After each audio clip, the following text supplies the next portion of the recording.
Hey guys, another book recommendation. Set Boundaries, Find Peace by Nedra Tawwab. She's from Detroit, Michigan.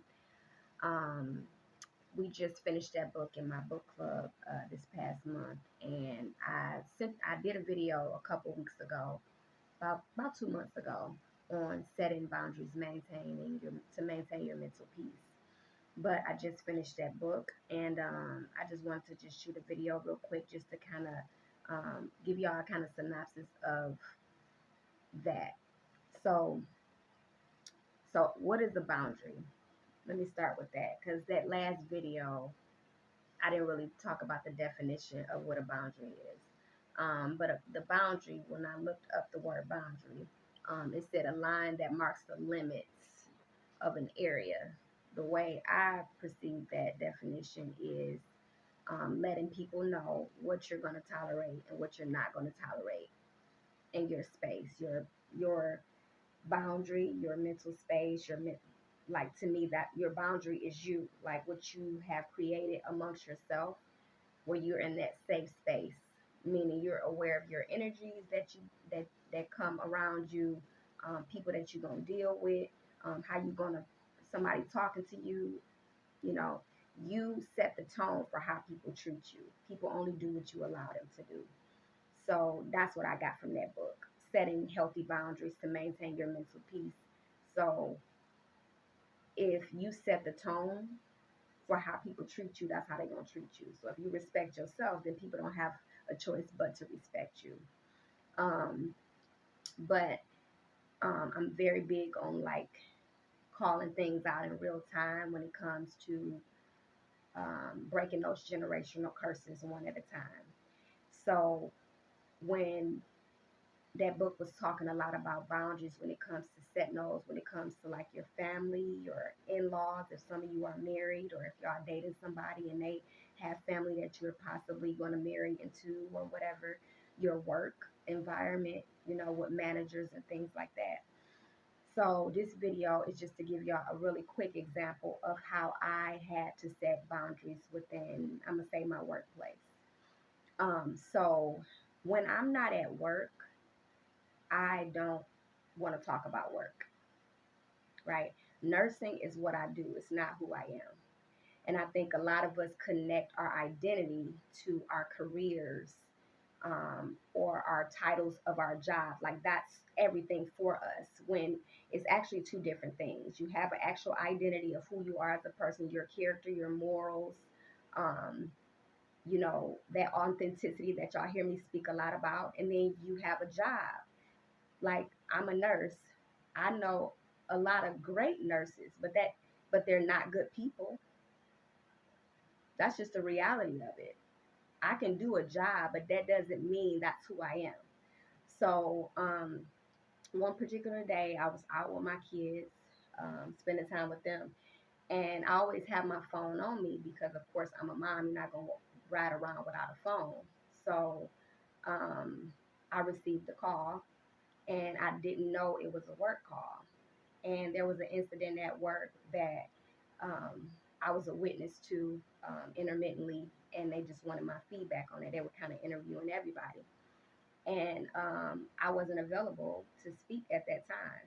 So the manager says, so they want to talk to you. They want to kind of get your synopsis on what happened, da da da, this, that, and the other. And I said, I understand that. I said, but I'm not available until this Monday, which this was a Thursday when I received the call.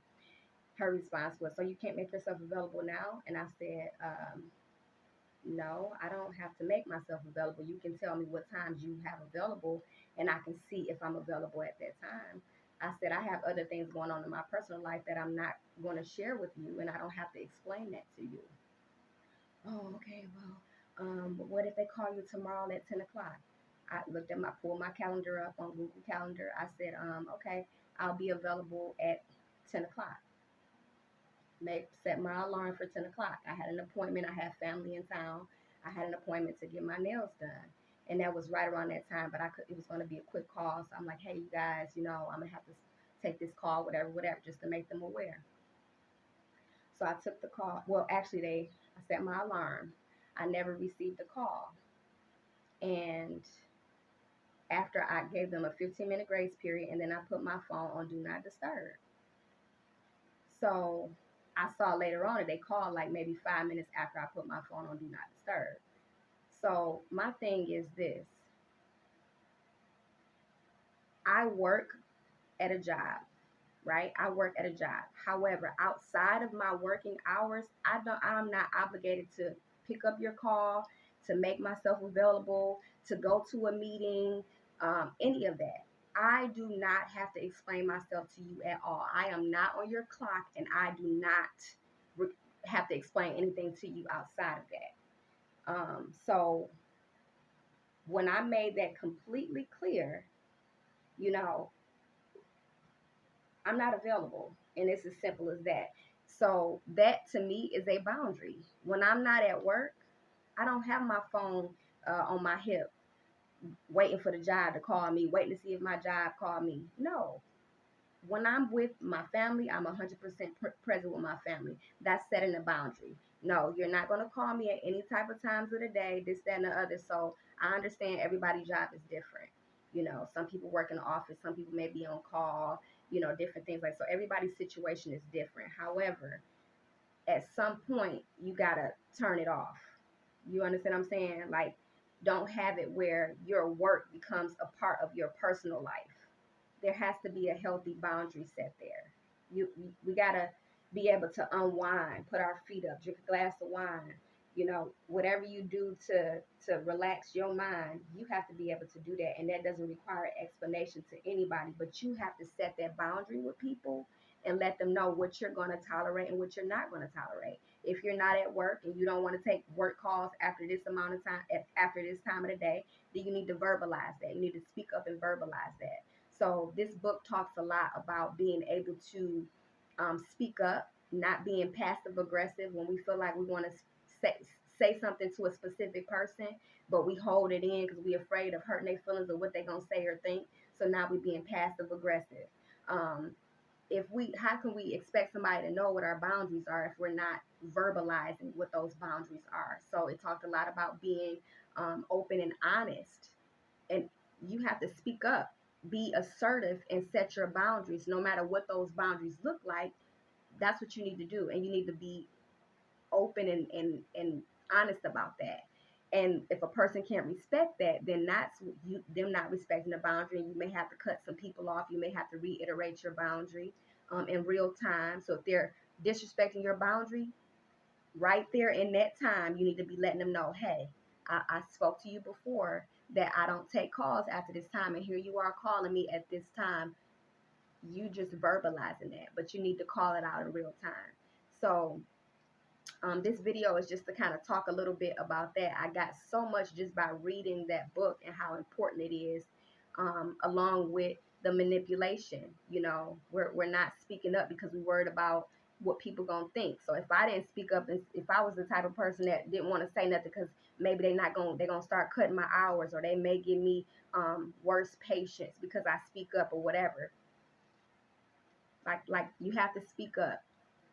Nobody can't read your mind, you know. And if you worried about what somebody gonna think or feel about you, that's them being manipulative towards you. So you gotta recognize the manipulation when it's happening and call it out in real time. You know, because you're acting this way because I said I didn't want you to do this to me, or I didn't want you to, you know, treat me this way, or I didn't want you to this, that, and the other. Now you're treating me differently. That's a form of manipulation. And when they do those things, you need to call it out in real time. Set those healthy boundaries and be vocal and assertive about what your boundaries are, because you can't expect nobody to know how you feel if you don't speak up and say how you feel. So I hope this message finds and touches somebody. Again, Expanded Perspective podcast will be coming to you guys soon. Like, share, and subscribe. Again, the recommendation on that book is called Set Boundaries, Find Peace by Nedra Tawwab from Detroit, Michigan. Again, peace and love, you guys. Take care.